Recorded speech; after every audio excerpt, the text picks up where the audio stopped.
All right, good afternoon, ladies and gentlemen, whether you're watching us here in the Museum of Glass in Tacoma or online. Welcome to our monthly interview and performance series. Today we have the great pleasure of having the wonderful master musician and saxophonist and repairman and man about town, the great Travis Ranney. Travis, thank you for joining us. Hey, Kareem, thanks. All right. And so before we get started here, I need to remember to thank our sponsors, all the folks that make this possible. So, of course, we're here at the Museum of Glass in Tacoma, so thank you to them. KNKX, Ted Brown Music, Tacoma Creates, Titus Will Cars, and Edward Jones Financial Consultant Rick Gray. They make this, I think we're going on 5 or 6 years now doing this. And if this is your first time tuning in, there's tons of backlogged interviews and performances that you can check out all for free. You don't need to sign up or become a member or any of that kind of stuff. Just enjoy it. Travis, for those that don't know, I mean, you've been a musician at least as long as I've been a musician. I can remember you playing, and you've been a huge influence on me, and people that have seen shows around the area, whether they're musicians or not, have probably seen you play because you've played with lots of great artists and bands over the years. And the ones that come to mind, and feel free to add to this, but for me, I know SRJO, Seattle Repertory Jazz Orchestra.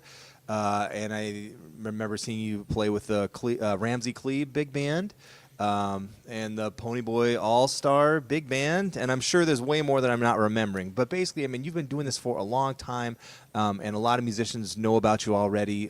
For those that don't, can you talk about how you got started playing music and where did this begin?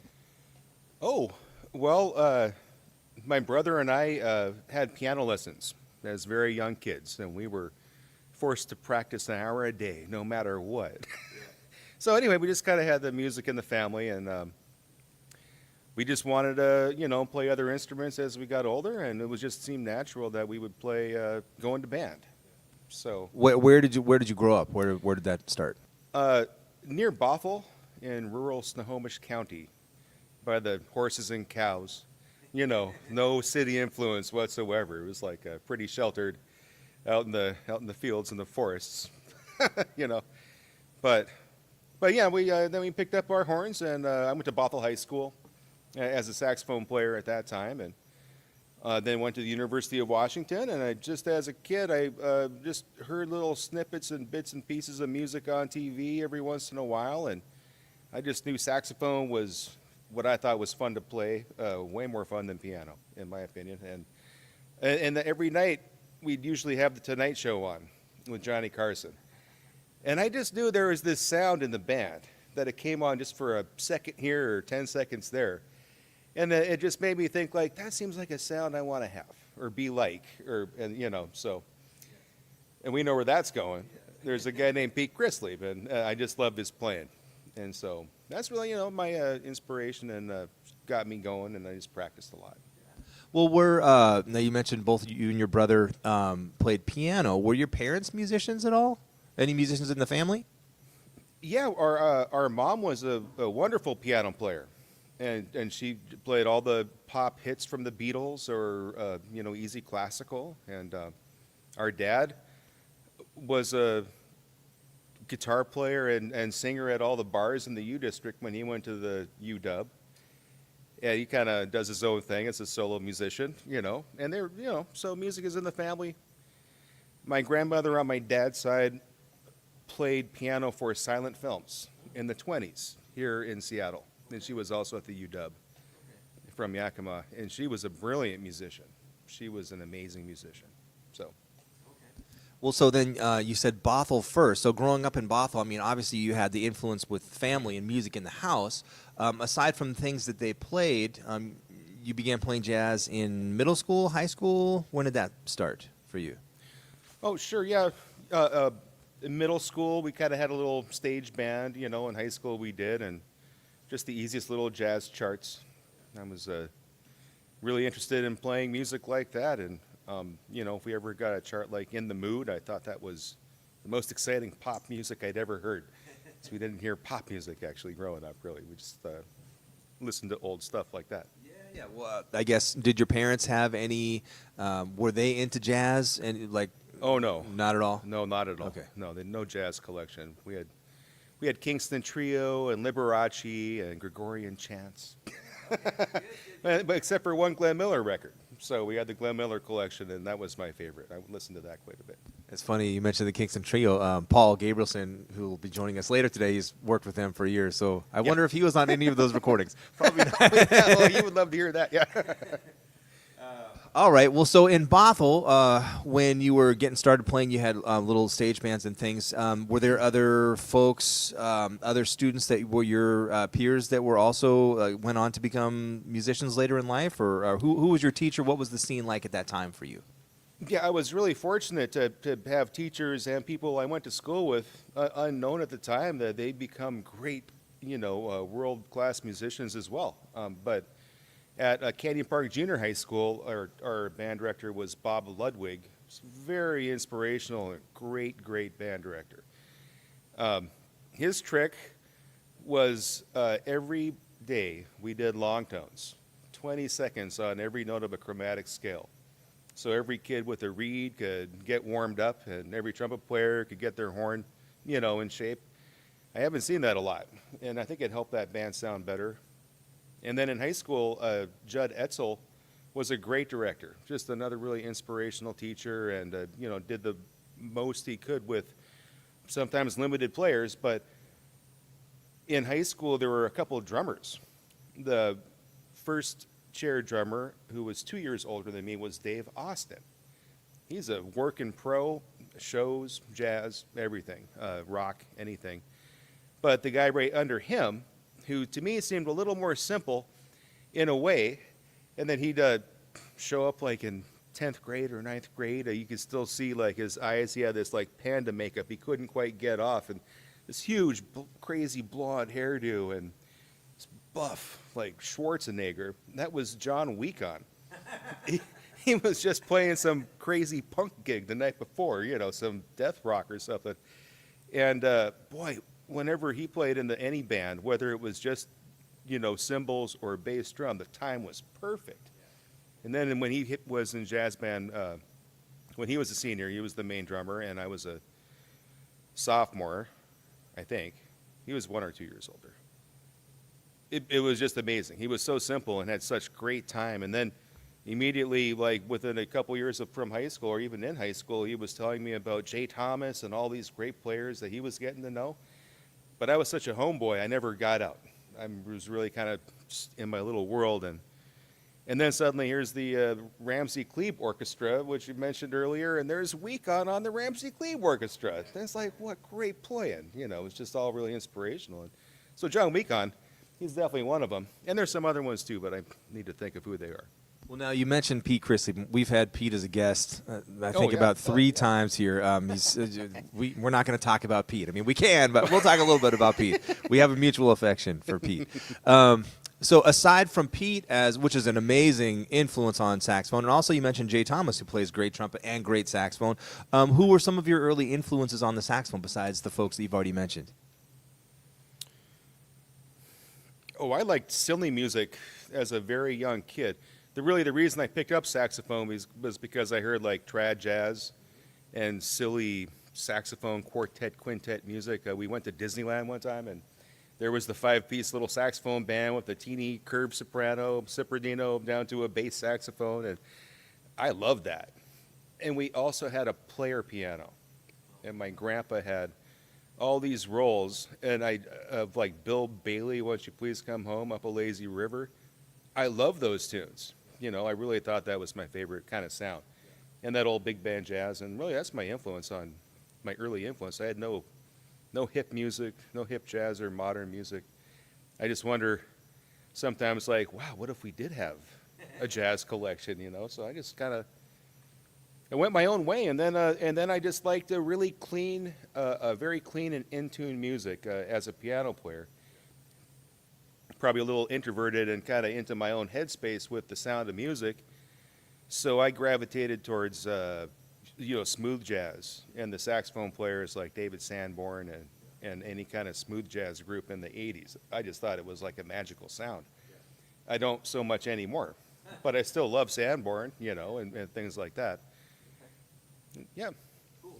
All right. So then in high school, were you putting any groups together or playing in small ensembles and maybe getting out and doing some gigs in high school?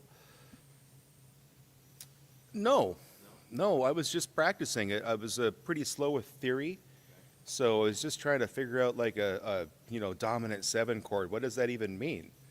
A chord has 3 notes, 4 notes, more, but does that mean you can play more notes than that? I was taking saxophone lessons with Johnny Jessen when I was young, and we were just mainly going through the classical books, and we had the Omni book, so I was practicing Charlie Parker solos, which I really enjoyed reading and playing. I didn't have any recordings of stuff like that, and didn't understand the chord changes whatsoever. How could there be a A-flat 7 if the tune is in G? Yeah, it made no sense to me. But I'm a little better at that now. Well, I mean, to me, hearing you play and being such a large influence on me when I was younger and now still, you're such a prolific player. To hear that you didn't have a strong foundation in theory, I mean, that wonderful. But I'm wondering, maybe because you had such strong musicians and because of the foundation of just being around music and playing the piano, whether you realized what you were doing or not, I mean, that had to have a strong impact on your ear and musical sensibilities. What do you think? The piano for reading, that certainly did. And just knowing what scales were, so we went through all the scales and chords and arpeggios. I just didn't really know how it could work together in different keys. But I ended up, playing some pretty hard stuff after 10 years of piano, Rachmaninoff and Tchaikovsky, some, stuff I thought was really hard at the time for recitals. But, then at the end of piano lessons, I found this book in a secondhand store called the Peter Nero transcription book. And there's another great bass player in town, Mark Barnett, who toured with Peter Nero, who's just kind of like a, showy classical jazz guy. And the tunes in the Peter Nero book were great. So for my very last piano recital, I played a tune called Scratch My Bach. And it was kind of beboppy, I thought it was kind of cool. And then I switched to saxophone lessons in 9th grade. Yeah. But anyway, what were we talking about? We were talking about just the you talk about lack of theory and the foundational kind of stuff. However, but you have such a great ear and you have such great conception. So it's one of those things where it's like, who knows if it's even the cart or the horse, which comes first, as long as you get there and you sound right, So it worked out okay, is what I'm saying poorly here. So you're a little bit older than me. That's not a dig, but my question with this was I like to ask people that are around a little before me is any run-ins with Jerome Gray as a teacher or as a performer? Was that in your sphere of influence at all? No, I just heard about him. I knew he was a really serious cat and a really special guy, but it wasn't in my sphere. I wouldn't have been really talented enough for him to accept me as a student at the time because I was kind of clueless theoretically at that time when I was younger. I was really just dedicated to locking myself in my room and just, I had years of 10-hour-a-day practicing.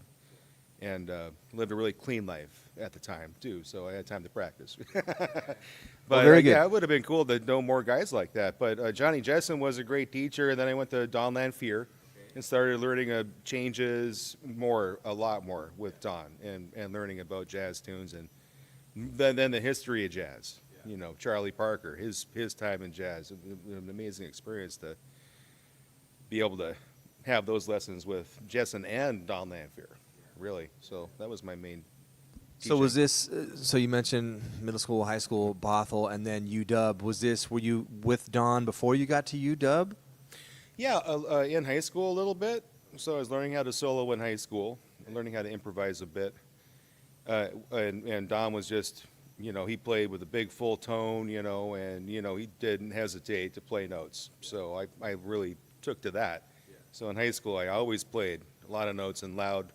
Could be really wrong, but I really went for it, and I still took with him in college a bit, and then also when I went to college, I got into the classical saxophone program at the University of Washington, and Michael Brockman is and was the saxophone professor there, and it was an amazing learning experience again, and more just technical, difficult music. In my opinion, so everything was really hard. Seemed like. Well, so what made you come to the conclusion to make you want to go to University of Washington? Why did you decide UW? It was in town. I was able to get in. That was a big part of it, and I knew they had a great big band. And there was a player I used to hear when we would just go to see their big band concert sometimes when I was in high school, and Matzo Limtiaco was in there playing tenor, and I was just blown away by his tenor playing, and I just loved it, and I was just like so lucky to be able to get in school with a couple roadblocks to get there, but we made it happen. So I was able to get into school there, and I thought I wanted to go to Western, but I didn't take chemistry in high school, so that was kind of funny. But the UW ended up being the best place because I was in town. I started meeting people, and it was really important to be where I started working. Well, really. You said 92, that's when you went to UW? Yeah, 88 to 92. Okay, so that period, late 80s, early 90s, that was kind of like a lot of folks, great players coming up in a great scene at that time. So, let's just look at it from the perspective of UW. Who was on the faculty teaching jazz at that time at UW? You mentioned Brockman was there. Yeah. Mark Seals? Yes, Mark Seals was there. Yeah, my main influence really, and for so many people, like my favorite kind of music was big band jazz, and in a way it still is. Roy Cummings was an amazing big band jazz director and player, and just a really big time pro musician in town as well, an organizer and booker. So that was, another amazingly great teacher for bands. So I had from junior high to high school to college, just really lucky to have had those opportunities, and to use them. I practiced all the time. And listened a lot at that time. Stuart Dempster was on trombone, and he was quite an influence to a lot of people. But I was mainly just in the practice room, took my lessons. Sometimes I couldn't understand my lessons, so I just worked on my own stuff. I took my own path in terms of how to learn. Who? So you mentioned Stewart. Who else was around at that time? Maybe it was. Bill, the clarinet player. William, and I can't think of his last name. Everyone's going to kill me now. This incredible clarinet player who played with Brubeck and. Anyway, I never really knew him or took from him, but I knew he was around. Kind of emeritus. He was there sometimes. Let's see, Marriott Brothers, was that a little bit later when they came on, or Stuart McDonald, or Dan Heck, or I don't know any of those guys around? I got to know Stuart McDonald, and of course, I sure knew the Marriotts quite well. We've played together a million times over the years. But I didn't go to school with Stuart. Mark Taylor was a great saxophone player, still is. He was in the band when I was in the band. I'm just 1 year older than him.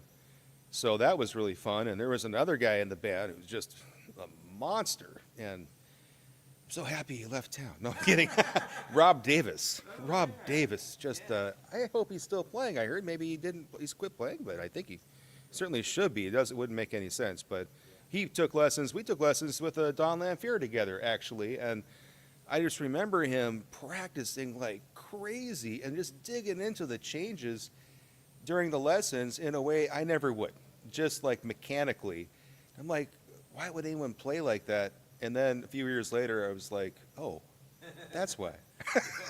Just now, it's like pure music, when he plays. It's just so beautiful. Really dedicated guy. Okay. Well, so when you were at UW, I'm assuming, was it a major in music, or what was your focus? Music major. Yeah. Okay. I thought I didn't know what I was going to do in life. I guess people think they're always just going to be a teacher. So I guess I thought I was going to go into music education. That was never going to be for me. So I realized that, and just practiced and studied, and then I got a gig after 4 years of school. So I just started playing more, just playing out, and school for me was just a place to work and practice. Sometimes I didn't work on the right assignments. But I was always working. Well, so going to school at UW, I'm sure going out and making sessions in clubs and seeing stuff. So what was the scene like? What was around at the time, that places where you would go check out music or go play and hang? What was the scene like at that time? Oh, I was always out checking out music, for sure. I was mainly just trying to save up for the major concerts I could see in bootleg, like Miles Davis 2 times. Any great name of jazz that came through town, I I would just try not to shave for a week or two. I was growing a pretty good beard at the time, and just be able to slip into places, and I have a lot of tapes of some great shows. And I wasn't really playing jam sessions a lot when I was in college. I was still just kind of practicing and stuff, and I wasn't really aware of that kind of stuff. I wasn't drinking, I wasn't partying. I was really just introverted and working on technique, really, and transcribing solos. Just transcribing everyone's solos I could possibly get my ears on. Well, here's a question for you. I mean, let's go there. So transcribing, would you write them out, or would you do it all by ear? I would write them out because I have a really bad memory, and I always have. I failed Algebra 2 4 times. I mean, it's just crazy. So I just can't do it. Yeah, so that's funny. Speaking of transcriptions, that has a lot to do with Algebra 2. I had my 4th attempt at Algebra 2 at South Seattle Community College. Part of me being at the UW was being admitted with a math deficiency. And I was required to finally pass this math class. And I knew if I just paid attention, it wouldn't be a problem. And I got 2 weeks into it. And I was like, oh yeah, I see how easy this is now. At the same time, I was transcribing Countdown.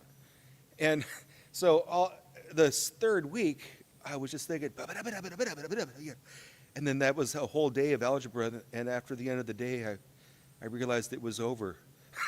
Yeah, I missed a day. I could never get back on track, and I couldn't. But I got that countdown down. That's for sure. I really could play that. Yeah, then at least, not now. Amazing. Well, okay. So UW, studying, hanging out in the practice rooms, and then you said you got a gig, and you mentioned a fair amount of touring. So was this with a set band, or what was the project? What were you doing? Well, the main touring band was after my first little gig was really fun. It seemed like touring because we were playing every day for months at a time in the summertime. A little funny party, trad, whatever. Just a little band that played all kinds of music at the local fairs and festivals and parties, and that's actually where I met a couple great guys in town. That's where I met Jay Thomas. Actually, in that band, and he was supposed to play trumpet, and he brought a piccolo, and it was great, So, and then he heard how fast I could play yakety sax, so he hired me to play I'm playing in big bands through him. He really really hooked me up with stuff. Was that Friendly Fire or Usual Suspects, or what were those are the, I think? Oh yeah, well, I think it was Friendly Fire at first, and then it turned into Usual Suspects, and I was playing in that big band and just maybe a half dozen other big bands, like from John Holt's Radio Rhythm Orchestra to, I can't even imagine. Soon after that, the Emerald City Jazz Orchestra started playing, and I've been playing with them forever too. But my main touring gig, where I really got on the road and saw a lot of stuff, was with a band called the Sabella Consort. I know this band. Yeah. I've played in this band. You've done that gig. I didn't know that. Yes, Oh, wow, yes, crazy. yes. Yeah. Tell us about the Sabella Consort. That was hard and technical music, from soprano to wind controller to flute to all kinds of percussion. Don't forget the goat toenails. Goat toenails. I was there before the goat toenails. Lucky. There was a lot of percussion. So I was shaking things and a lot of shaker. I feel like when I was in it, it was more about like, I think I got the gig because I could play soprano in tune with high mandolin. Yeah. That was pretty much the reason I was on that band. And some of the changes were, we always got a solo. Some of the changes were kind of difficult for me, so I was kind of shucking and jiving on that. But I think I did that band for 5 or 6 years, and that was quite a bit of touring all around North America. But it wasn't, we weren't really playing clubs. It was all arts funded, that sort of funding mechanism. Playing in theaters like this, or much larger, or then doing touring schools. But that was just a great learning experience.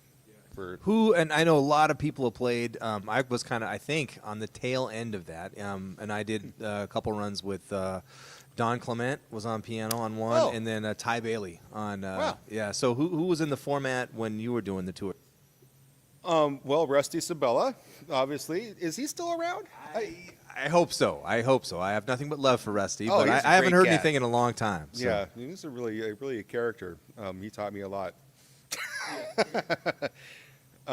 Yeah, so Rusty was there. First piano player was Paul. Now I just saw him again for the first time just a month ago. Paul was a great piano player.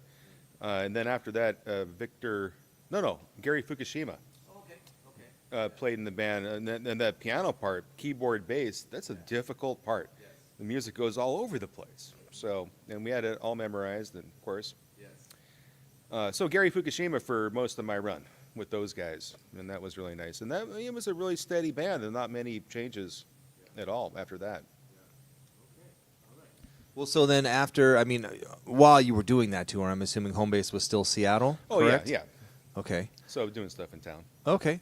And so, and again, this is not a dig at all. This is just my observations. When I see you perform, it's mostly as a sideman with other people's groups. You come in and you do an amazing job. I don't see a lot of stuff where you're leading bands. Have there been projects? Is there a band or a project where you lead, like that you do around town, or what's the story? No, not at all, Kareem. I haven't ever wanted to, really. I like playing other people's music, and I like blending with a group.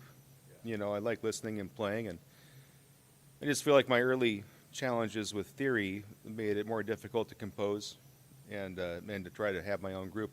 On the other hand, my brother, Scott, is a prolific group leader and composer, and so I've played a lot with him.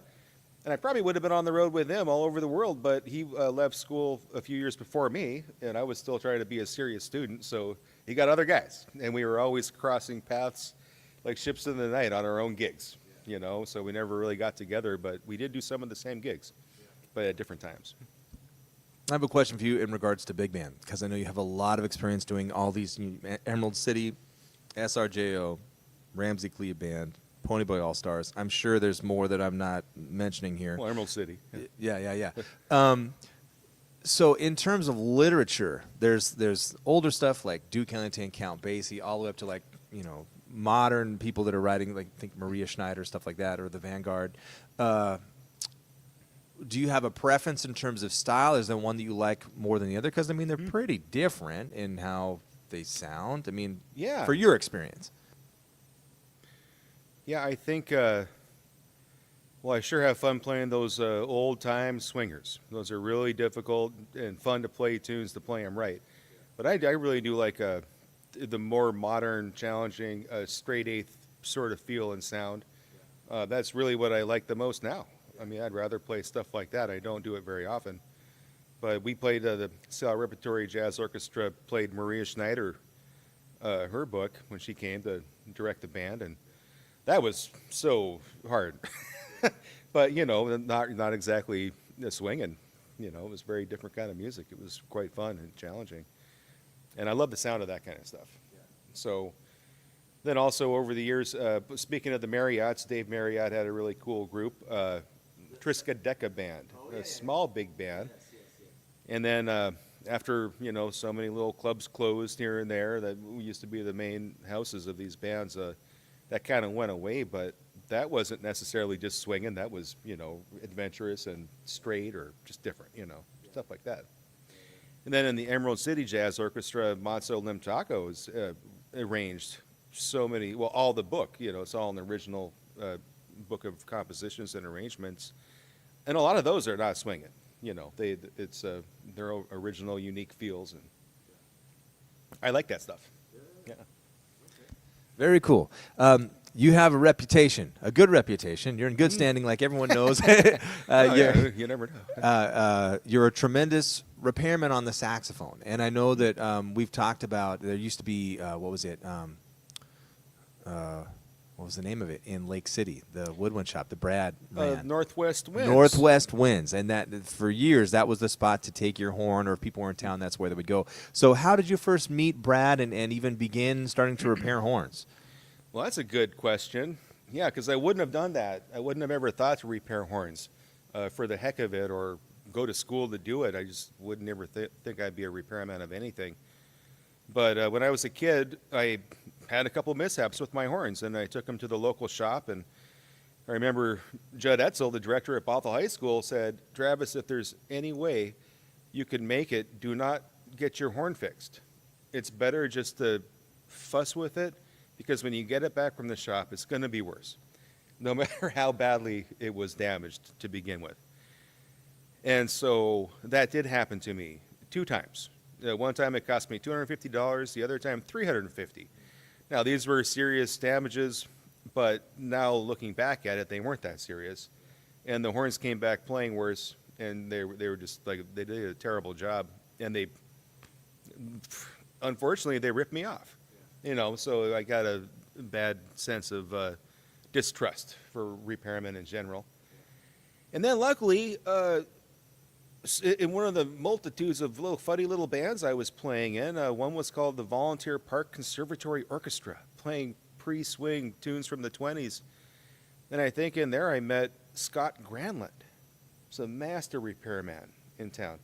I also, through that, met people like Craig Flory and this whole different scene of jazzers and musicians like Skerrick, you know. So Scott was great. I really liked his work, and it was a lifesaver to meet him and have him be my tech in college. And then Jay Thomas just kept on saying, Travis, you got to meet Brad Wary. You got to go to Northwest Winds. Just do it.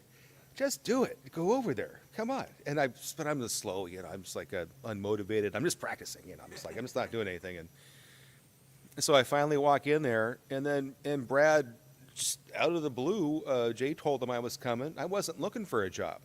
And Brad's like, hey, man, want to come back here and help me take some horns apart?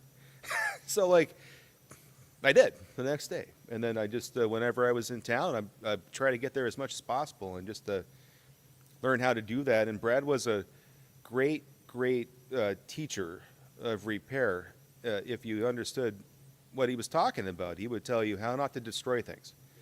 And really, repair is about figuring stuff out for yourself. And everyone kind of makes their own tools and has their own method. And there is no one method to do it. It's a real kind of unique and personal journey into figuring out how to make stuff work.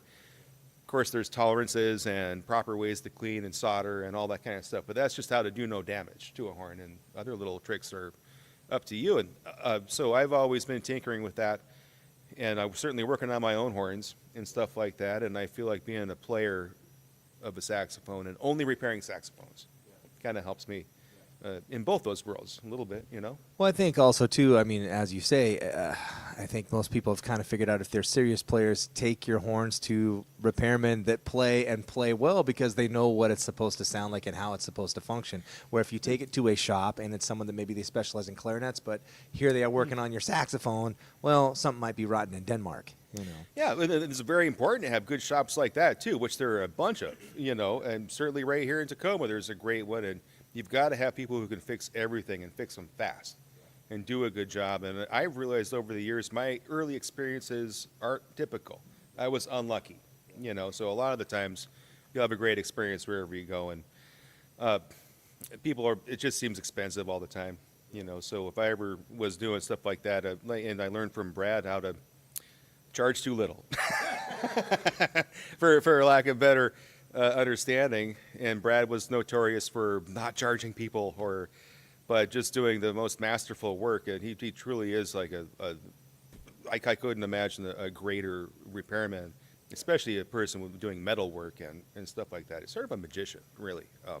Well, what I liked about Northwest Winds, I mean, I first met him when I was probably in my mid-teens, as I went in there, and Jay, of course, on Jay's recommendation. Yep. And I remember being in there, and I'd have to drive up from Tacoma, 16, 17, and blah, whatever, so make the trip up, depending on what I-5 was like. But what's cool about that is, like, Brad could play, or other people that were there could play, and then like Jay would walk in, or someone else would walk in who was a great player, and you'd get to. It was like a really cool meeting place for like saxophone players, and like Ted Brown is great. I love Ted Brown. I've taught there for years, in 30 years almost. But it doesn't have. It's all enclosed. You can't just walk into the shop. You don't have that same kind of like a meeting space for players just to go hang out. That was kind of the allure to that shop, and it's not there anymore, unfortunately.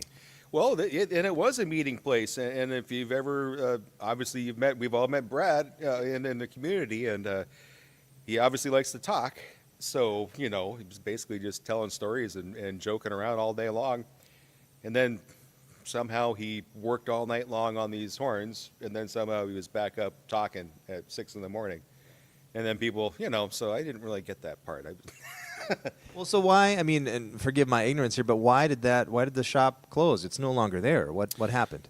It just I wish I would have been there more often to do more work. I just feel like the work wasn't getting done enough, and it closed because of financial problems at the time. But Brad is the kind of guy who, could work anywhere in the world. And now he's working at a big shop and doing all kinds of great work still.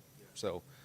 In your opinion, this is my opinion, and again, it's limited experience, so it's not very whatever it's worth. It seems like repairmen, like great repairmen, that skill is getting less and less. There's less and less people to do that. Is there a fair assessment, in your opinion?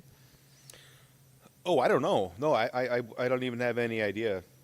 I just fix your own horns. Yeah.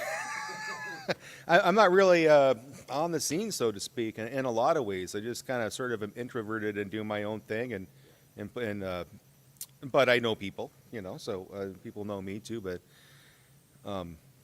I suppose other repairmen are great. I think any repairman is going to see only the worst work and the worst moment in the other repairman's life, so then maybe people get a bad reputation where it's not deserved. Like some guy's doing great work, but he made a real bad choice on this one horn and something really bad happened. Like the lacquer got destroyed, or who knows what could have happened, or some weird pads were put on, or some pads have changed in design, year to year, and stuff like that can happen. But I don't know. I mean, who are the great repairmen? I know Brad is, so that's good that he's around for people who really need some really special work. And I know there's some trumpet guys who do really cool, modifications, and they play trumpet, and they have their little backyard shop, and they know how to solder a trumpet just right, so it just has the right resonance and stuff like that.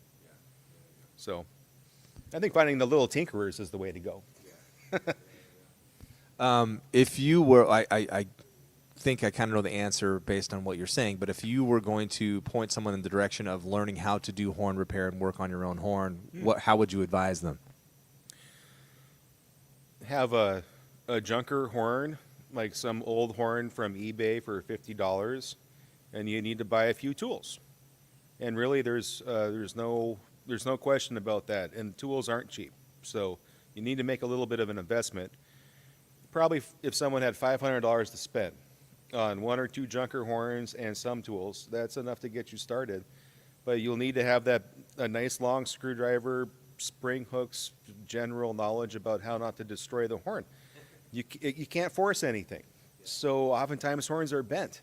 That's why they're not working. And the only way to straighten a horn out is like some fairly expensive dent type tools. And so if you don't have those, it's not going to go very far. But using a penetrating oil, it's a very, very good idea. For sometimes things are just rusted, so, but it's hard to do. I remember when I first met Scott Granlund, I was just looking at mainly what I first had a hard time doing was how do you stick things to things? How do you get cork to stick to brass or other materials, felt to stick to, cork, or who knows what you're trying to do. So the proper materials and having a surface be extremely clean, and the right kind of glues is really important. And the right kind of glue is super glue, but good super glue, not the little tubes, the little jug. Well, I know we could easily nerd out on saxophone stuff all day long, and that would not be fun for the audience. Let's talk about mouthpieces now. So, and I should have mentioned this at the beginning of the interview. If you have questions for Travis or myself, let us know, or put them in the comments if you're watching online. So we have a question. Yes, what is the question? Okay. Oh, God.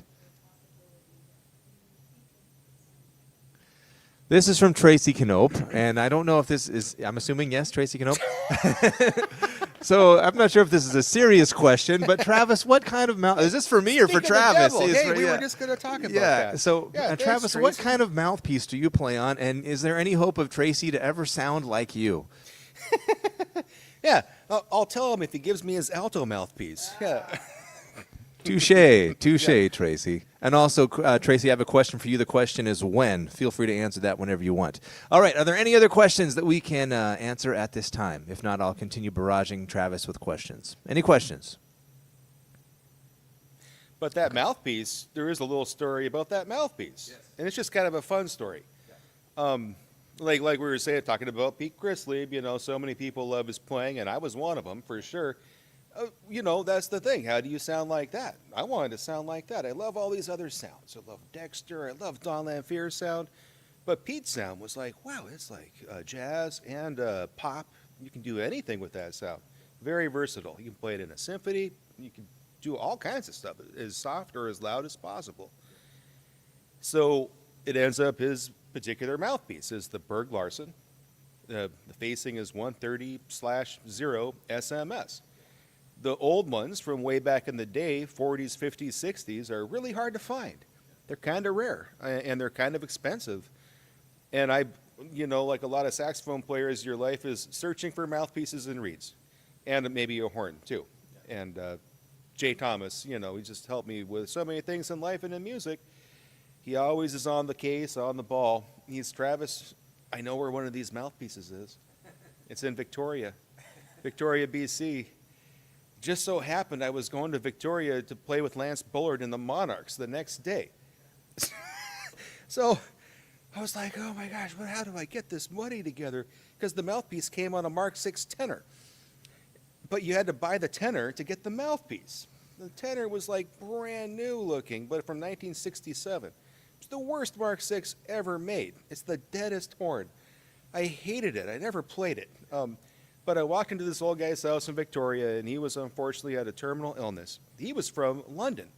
He was the first summer representative at a music shop in London in the 1940s.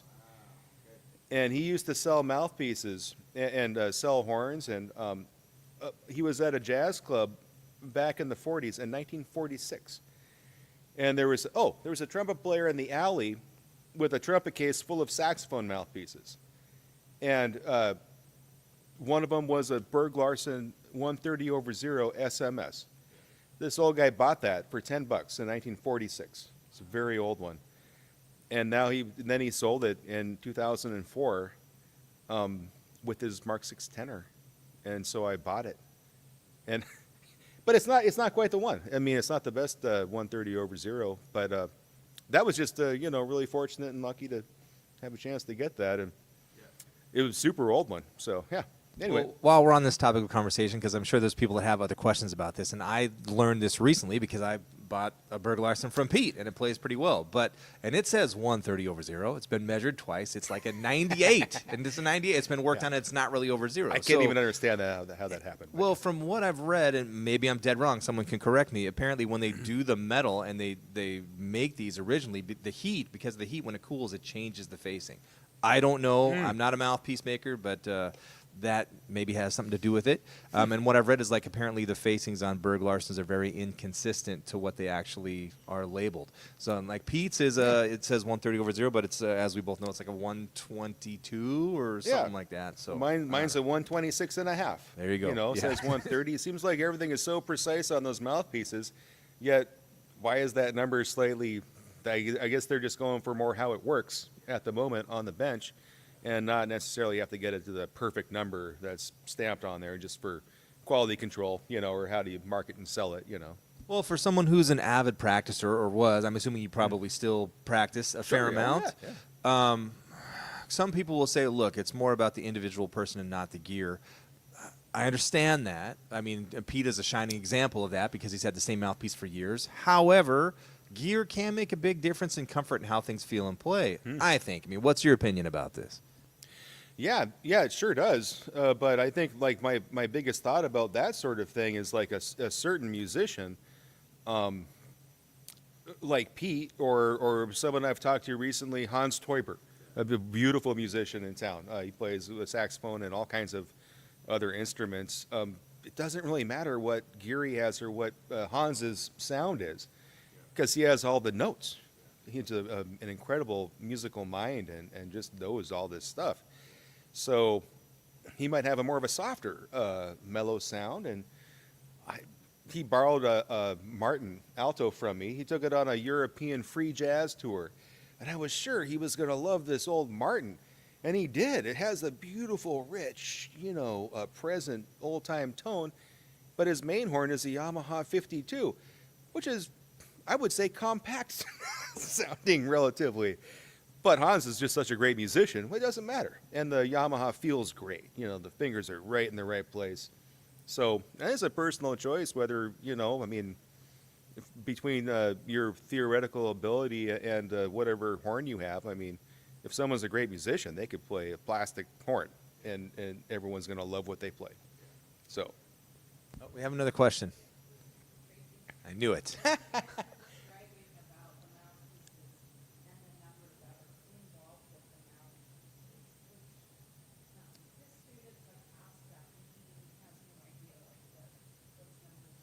Tracy?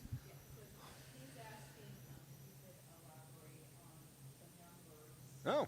Well, it's yes. Yes, happy to.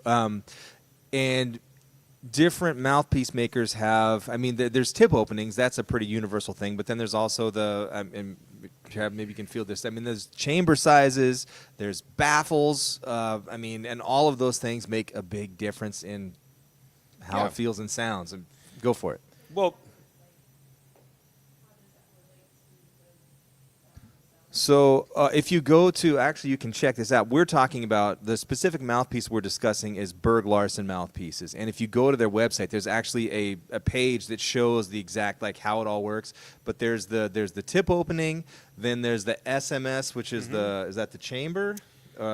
That's the length of the facing, and I don't know why SMS is there. I don't know what those. Yeah, there's some are actually longer. If you put mouthpieces side by side, some are longer and shorter. There's that, and then so the length affects it. The tip opening affects it.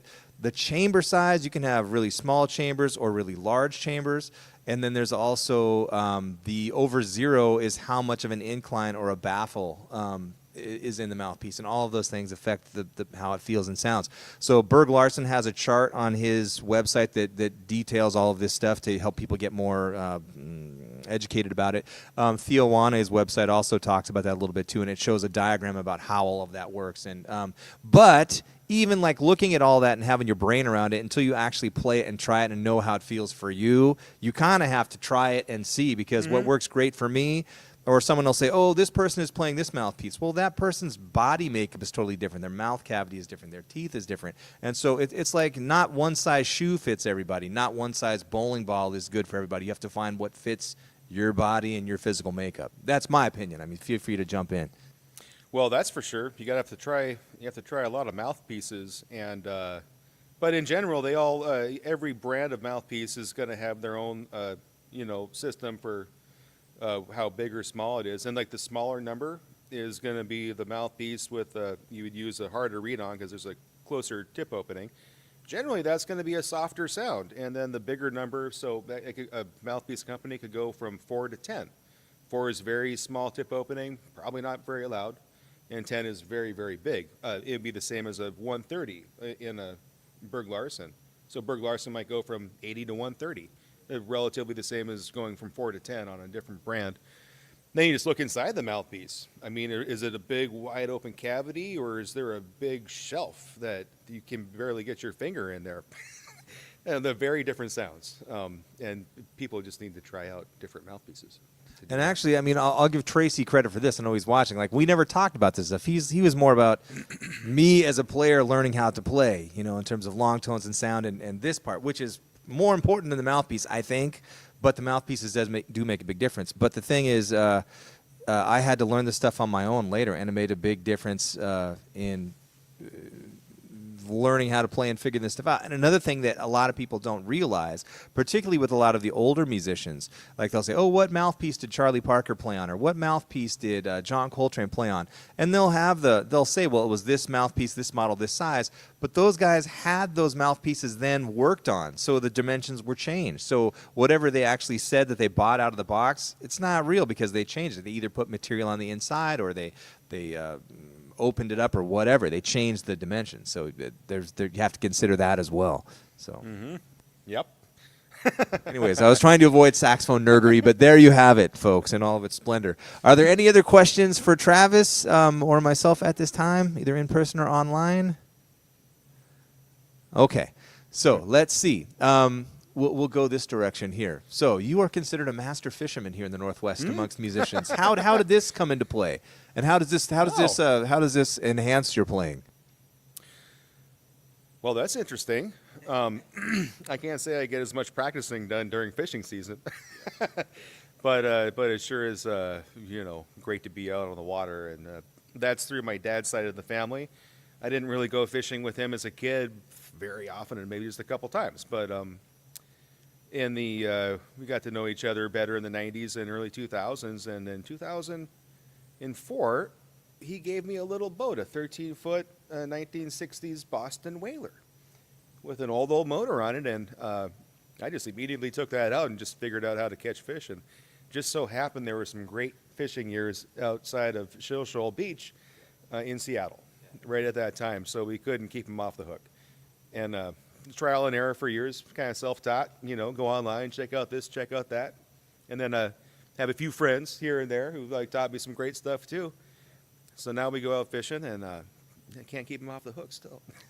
Do you do any fly fishing? I know Chris Seimer is way into fly. Have you guys done this together or no? No, I mean, boy, that's just a whole nother tool bag, right? I'm a downrigger saltwater fisherman, or also do some bottom fishing or crabbing too, of course, but no, just trolling for salmon on the Sound. That's a lake and river fishing. I mean, if I lived there, that's what I would do, but I live on the Sound basically, so I fish where I'm at. Yeah. All right, we're getting close to the end here. Before we start wrapping up, any questions? I just want to make sure I do my due diligence. Yes, you, ma'am, in the front row. Was there any era of music that influenced your desire to play the saxophone? So the question is, was there any era of music in particular that influenced your desire to play the saxophone? Well, yeah, really specifically, the very old traditional jazz from the 20s when I saw the saxophone quintet at Disneyland as a 10-year-old. They were playing songs like Bill Bailey and Up a Lazy River. That's the exact same piano rolls we had on our player piano, the antique stuff, and I love that sound for some reason. I mean, it's super corny to a lot of people, but I still do, so I'm just not very hip. I disagree. Well, I have a question for you. You've been doing this for a long time, and again, this is not a dig at age or anything, but you've been playing and gigging and touring and doing all this stuff with lots of different groups. Based on when you kind of got started in the late 80s, early 90s till now, what's the state of the music business in? And I guess, we're not talking about recording and royalties, but just like gigging and gigs and playing, how does the scene look in your opinion? How are things going? Yeah, interesting question. I don't ever feel like I've really worked a lot. I've had moments where, maybe I've got a couple gigs a month, but it seems like I just throw it all the time, and it continues to this day. The phone's ringing still, and I'm getting picked up and playing gigs with people, and I certainly don't play as much as a lot of people, and don't have as many high-profile gigs as many people I know. But for me, it's kind of been the same.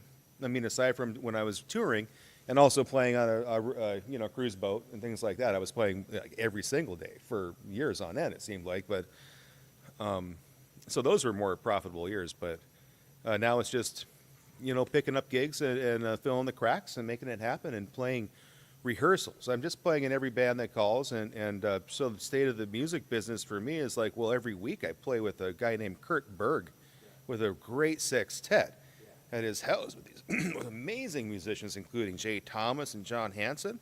Oftentimes Paul Gabrielson is there. And that's the hardest music I've ever seen in my life. And, so that's enriching, and I feel like, wow, I'm not getting paid for that, but it's, I often don't think about money, really, but it's enriching. Speaking of the money aspect, I guess what I would ask is, people that were gigging in the 60s and 70s, and I know that was before you, but they say, well, economically, gigs pay dollar for dollar less because it used to pay, less than it did back then. Do you feel that in your experience, has that been something that's true or not? I haven't seen a lot of real big pay raises, since the '90s. Really, that doesn't really happen for me very much, but maybe for other people it does. Everyone thinks the previous era had more work for this sort of thing. Jukeboxes were going to kill it. Records killed it. Radio. The radio killed live music.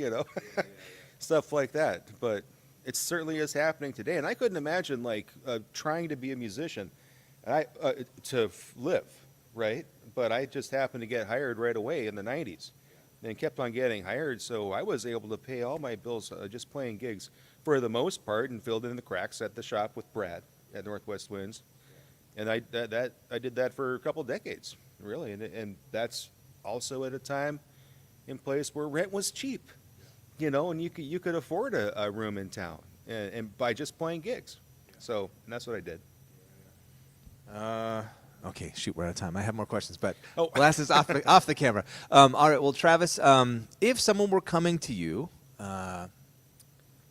and now, currently, and saying, I'm thinking about becoming a musician, I'd like to do this, what are some things that you found personally very helpful for you to grow as a musician and be a successful musician that you would impart to them and think, this is an important thing that you need to consider? So what's something that you would share?